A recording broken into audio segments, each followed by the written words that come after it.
Hello guys, welcome back to this channel. In today's video, I'm going to show you how we can remove a moving watermark from our video using HitPaw.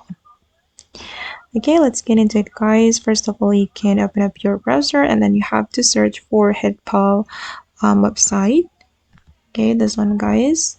And then you can immediately open this link, AI Video Watermark Remover, right? And here you need to upload your video. Click on upload a video and then you're going to choose file and choose the video you want to remove watermark from. I'm going to choose this video for example. Okay, and then we can select the watermark area. I'm just going to make it bigger like this, or you can add new watermark area just in case if your watermark is moving.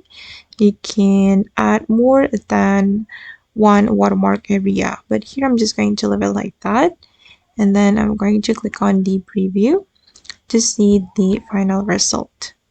After the watermark has been removed, you can click on export and the video will be saved to your device without watermark. Wait guys, the preview is being generated, so we need to wait for a moment. Okay guys, now it's done and this is the result. As you can see that the watermark has been removed from my video, and then we just need to click on export. Okay, and that's all the way to remove moving watermark with HitPaw. I hope this tutorial will be useful for you. Thank you so much for watching and bye.